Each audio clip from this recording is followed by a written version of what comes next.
आप और हम सोनम रघुवंशी को जितना चालाक और चतुर समझ रहे थे वो उससे कहीं ज्यादा निकली। जानते हैं, सिर्फ राजा की हत्या की प्लानिंग नहीं थी, एक और महिला उसके निशाने पर थी। वो कैसे, पूरी खबर आप भी जानेंगे तो आप हैरान रह जाएंगे और सोचेंगे सोनम के दिमाग में आखिर चल क्या रहा था। दरअसल सोनम रघुवंशी जब राजा हत्याकांड को अंजाम देने के बाद इंदौर वापस लौटी थी। इंदौर के देवास में एक फ्लैट में जाकर रही थी।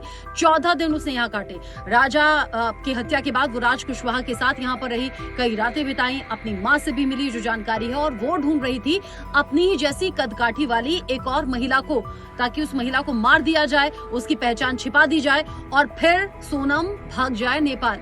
यानी कि ये साबित कर दिया जाए कि राजा तो मारा गया है, राजा की किसी ने हत्या कर दी और फिर सोनम की भी हत्या कर दी और फिर उसका राज कुशवाहा के साथ भागने का प्लान था।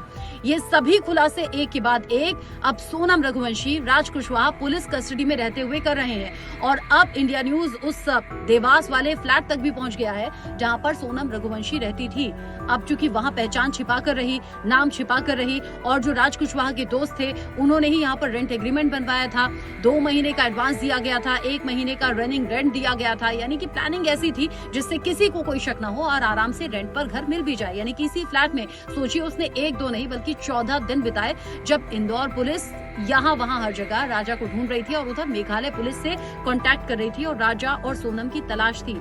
इतनी शातिर जितना आप और हम सोच नहीं सकते। घर परिवार से ये जानकारी मिली है कि वो थ्रिलर वाली चीजें देखा करती थी, ऐसे सीरियल, ऐसी फिल्में देखा करती थी और फिर वहीं से उसे आइडिया आया कि अपने कदकाठी जैसी एक महिला को ढूंढा जाए, उसकी भी हत्या कर दी जाए और फिर वो निश्चिंत हो जाए।